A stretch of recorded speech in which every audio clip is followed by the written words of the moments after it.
M4 TV news కి స్వాగతం. నేటి ముఖ్యాంశాలు. M4 టీవీ న్యూస్ ప్రేక్షకులకు నిజాయితీగా, నిర్భయంగా ఎప్పటికప్పుడు తాజా కబుర్లు, భక్తి గీతాలు m4tvnews.com వెబ్సైట్ యాప్లో ప్రత్యేక ప్రసారం చేస్తుంది. వార్తలు, ప్రకటనల కోసం సంప్రదించవలసిన సెల్ ఫోన్ నెంబర్లు 9666665026 9014163335. ఓం శ్రీ గురుభ్యో నమః. అందరికీ నమస్కారం అండి. ఈరోజు మనం నక్షత్రాల్లో ఐదవదైనటువంటి మృగశిర ఐదవ నక్షత్రం మృగశిర నక్షత్రం నాడు ఆ శ్రీనివాసుని దర్శించుకుంటే ఆ వైభవం, శ్రీనివాస వైభవం గురించి తెలుసుకున్నా. ముందుగా గణేశుని ప్రార్థన.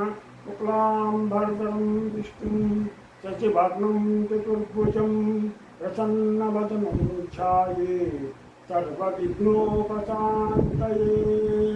గురు బ్రహ్మ గురు విష్ణు గురుదేవో మహేశ్వరః గురు సాక్షాత్ పరబ్రహ్మ తస్మై శ్రీ గురవే నమః.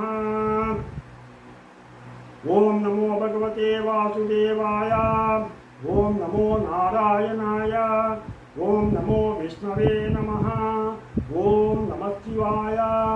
ఓం నమః శివాయ. ఓం ఐం హ్రీం శ్రీం శ్రీ మాత్రే నమః. ఓం ఐం హ్రీం శ్రీం శ్రీ మాత్రే నమః. హరి ఓం. శ్రీనివాస వైభవం. ఈరోజు మృగశిర నక్షత్రం నాడు శ్రీనివాసుని కనుక దర్శించుకుంటే మనకి ఏ ఫలితాలు చూస్తున్నాం. ఈ నక్షత్ర సమూహాలలో ఐదవదైనటువంటి మృగశిర నక్షత్రానికి అధిపతి చంద్రుడు. ఈ మృగశిరకి అధిపతి చంద్రుడు. ఈ మృగశిర నక్షత్రం నాడు పౌర్ణమి గల మాసమే మార్గశిర మాసము. ఈ మృగశిర నక్షత్రం నాడు పౌర్ణమి కనుక ఉన్నట్లయితే అదే మధ్య ఈ మార్గశిర మాసం. సాక్షాత్తు శ్రీమన్నారాయణుడే మాసాల్లో కల్లా మార్గశిర మాసం తానేనని సెలవిచ్చాడు. ఈ మార్గశిరం, అందుకనే ఈ మార్గశిర మాసంలో ఆ వెంకటేశ్వర స్వామి యొక్క చరిత్రను మనం తప్పనిసరిగా వినాలి. ఈ మార్గశిర మాసం నేనే అని చెప్పేసిన వెంకటేశ్వర స్వామికి సెలవిచ్చాడు. కాబట్టి మార్గశిర మాసం పరబ్రహ్మమూర్తికి, ఆ వెంకటేశ్వర స్వామికి అత్యంత ప్రీతికరమైనటువంటిది. అందుకని ఆయన గాథల్ని వినాలి మనం. పూర్వకాలంలో ఒకప్పుడు కొత్త సంవత్సరం మృగశిర నక్షత్రంలో ప్రారంభమయ్యేది. అందుకే ఈ నక్షత్రాన్ని అగ్రహామని అని కూడా అనేవారు. ఈ మాసంలో ప్రత్యేకించి మార్గశిర పౌర్ణమి నాడు తిరుమలలో శ్రీనివాసుని స్మరించిన, దర్శించిన సౌభాగ్యాలు లభిస్తాయి. పూర్వకాలంలో ఒకసారి ప్రజాపతి దేవతలు రాక్షసులతో అనేక విషయాలు చర్చిస్తుండగా ఆత్మ ఏమిటి, దానికి రూపం ఎలా ఉంటుంది అనే విషయం వచ్చింది. అప్పుడు ప్రజాపతి వీరితో, నాయనలారా, ఆత్మకు పాపం అంటదు. ఆత్మ పరబ్రహ్మమూర్తి స్వరూపమే, అనంత చైతన్యమూర్తి. ఆత్మకు సుఖదుఖాలు అంటవు. ఆత్మ నిత్య ఆనందమూర్తి. ఆత్మకి ఆకలి దప్పులు లేవు. ఆత్మకు చావు పుట్టుకలు లేవు. ఆత్మ గురించి సత్యం తెలుసుకున్నవారు బ్రహ్మానందానికి లోనవుతారు. ఈ విషయం తెలుసుకున్నటువంటి రాక్షసుల రాజు విరోచనుడు దేవతల రాజైనటువంటి ఇంద్రుడు కలిసి బ్రహ్మ వద్దకు చేరుకుని తమకు ఆత్మ గురించి పూర్తిగా వివరించవలసిందిగా వేడుకున్నారు. అప్పుడు బ్రహ్మ వీరి ఇద్దరిని 32 సంవత్సరాలు బ్రహ్మచర్య దీక్ష వహించమని చెప్పాడు. వారు అట్లేనని కఠోర దీక్ష చేసి 32 సంవత్సరాల తర్వాత బ్రహ్మ దగ్గరికి వచ్చారు. వచ్చి అప్పుడు వారిద్దరిని చూసి బ్రహ్మ, నాయనలారా, చాలా సంతోషం, మీకు ఆత్మస్వరూపం చెప్తాం, సావధానంగా వినండి అని చెప్తూ, మీరిద్దరూ ఒక్కసారి నీటిలోనూ అద్దంలోనూ మీ ప్రతిబింబాలు చూసుకుని ఎలా ఉన్నారో నాకు చెప్పండి, మీకు ఆత్మస్వరూపం తెలుస్తుంది.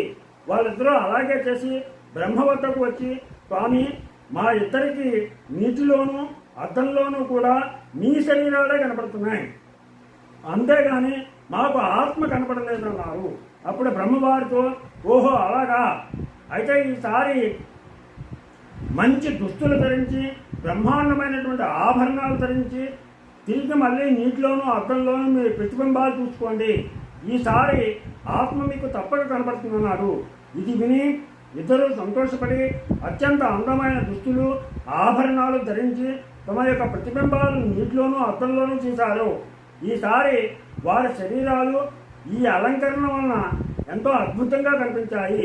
ఆహా, ఎంతో అద్భుతంగా ఉన్నాయి, ఇదే ఆత్మస్వరూపం అయి ఉంటుంది, ఆత్మ ఎంతో అద్భుతంగా ఉంటుందని బ్రహ్మదేవుడు చెప్పాడు కదా, ఇంకే ఉంది, ఈ అద్భుత రూపాన్ని చూశాము అని ఇద్దరు తలచి తిరిగి బ్రహ్మ వద్దకు కూడా వెళ్ళకుండా ఎవరి స్థానానికి వాళ్ళు పైన వెళ్ళిపోయారు.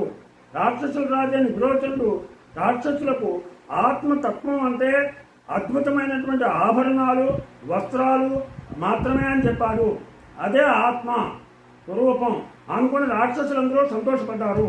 దేవలోకానికి బయలుదేరినటువంటి ఇంద్రుడికి సగం దూరం వెళ్ళగానే తాను నేర్చుకున్న దానిలో ఏదో లోపం ఉందని అనిపించింది. ఆత్మ రూపం మారదు, దానికి తావు లేదు, పుట్టుక లేదు, రంగు లేదు, రూపం లేదు, వాసన లేదు అని బ్రహ్మదేవుడు చెప్పాడు కదా. మరి అటువంటిప్పుడు ఆభరణాలు ధరించినప్పుడు ఒక మాదిరిగాను, లేనప్పుడు మరొక రూపంలోనూ ఎలా కనిపించింది అంటే, ఒకవేళ ఆభరణాలు పాడైతే ఆత్మరూపం కూడా పాడవుతుందా? కానీ బ్రహ్మ చెప్పిన దాని ప్రకారం అలా జరగడానికి వీల్లేదు. ఇలా అనుకుని ఇంద్రుడు తాను అర్థం చేసుకున్న దాంట్లో ఏదో పొరపాటు ఉందని గ్రహించి తిరిగి బ్రహ్మ వద్దకు వెళ్ళి తన సందేహాలని చెప్పాడు. అప్పుడు బ్రహ్మ ఇంద్రుడు చెప్పినవన్నీ విని తిరిగి 32 సంవత్సరాలు బ్రహ్మచర్య దీక్ష వహించరమ్మన్నాడు. బ్రహ్మదేవుని వద్ద సెలవు తీసుకుని ఇంద్రుడు వెళ్ళిపోయాడు. బ్రహ్మ చెప్పినట్లుగా మళ్ళీ 32 సంవత్సరాల దీక్ష పూర్తి చేసి తిరిగి బ్రహ్మ దగ్గరికి వచ్చాడు. అప్పుడు బ్రహ్మ ఇంద్రునితో, నాయన, స్వప్నంలో నువ్వు స్వేచ్ఛగా ఉంటావు కదా, అలా స్వేచ్ఛగా తిరిగే చైతన్యమూర్తే ఆత్మ అన్నాడు. ఆహా, అద్భుతం, ఆత్మ గురించి మొత్తం తెలిసిందనుకుని సంతోషపడి ఇంద్రుడు తిరిగి దేవలోకానికి బయలుదేరాడు. కాసేపటికి మళ్ళీ మనస్సులో మరో సందేహం వచ్చింది. స్వప్నంలో కనిపించేది ఆత్మ ఎలా అవుతుంది? మనకు స్వప్నంలో సుఖాలు కలిగినప్పుడు ఆనందకరమైన అనుభూతి కలుగుతుంది, కానీ అదే చెడ్డ కళలు వస్తే అది స్వప్నమైనా బాధపడుతున్నాం కదా. ఇలా దుఃఖించేదైతే స్వప్నం ఆత్మ ఎలా అవుతుంది? ఆత్మ అంటే మహానందకరమైనది అని బ్రహ్మ చెప్పాడు కదా. అటువంటప్పుడు ఈ దుఃఖపూరితమైనటువంటి ఆత్మ కానే కాదు అని తలచి మళ్ళీ తిరిగి బ్రహ్మ దగ్గరికి వెళ్ళి తన అనుమానం చెప్పాడు. అప్పుడు బ్రహ్మ ఇంద్రునితో, నాయన, నీ పట్టుదలకు చాలా సంతోషం, నీకు ఆత్మతత్వం పూర్తిగా వివరిస్తాను, సావధానంగా వినవలసిందని ఈ విధంగా చెప్పసాగాడు. నాయన ఇంద్ర, ఆత్మ శాశ్వతమైనది, ఈ శరీరం చూస్తావా, ఇది అశాశ్వతం. విచిత్రం ఏంటంటే శాశ్వతమైన ఆత్మ అశాశ్వతమైన శరీరాన్ని అంటిపెట్టుకుని ఉన్నది. దానివల్లనే అందరూ శరీరం కూడా శాశ్వతమేనని భ్రమిస్తారు. కానీ శరీరం శాశ్వతం కాదు, ఆత్మ ఒక్కటే శాశ్వతమైనది. ఈ రహస్యం గ్రహించిన వారి ఆనందానికి అంతు ఉండదు. ఆ ఆత్మ పరబ్రహ్మమూర్తి, సచ్చిదానంద స్వరూపం, అతడే శ్రీమన్నారాయణుడు. నాయన ఇంద్ర, అతడే శ్రీమన్నారాయణుడు. మన అందరిలోనూ ఉన్న ఆత్మస్వరూపం ఆ పరమేశ్వరుడే. లోకంలో ఉన్నదంతా కూడా ఆత్మస్వరూపమే. అందరిలోనూ సమస్త జీవరాశులు అందరూ సమానంగా ఉన్నది ఆత్మయే. ఆత్మలోనే అన్నీ పుట్టి ఆత్మలోనే అన్నీ నశిస్తాయి. ఇంద్రియాలను ప్రేరేపించేది ఆత్మే కాబట్టి ఆత్మస్వరూపం తెలియదు.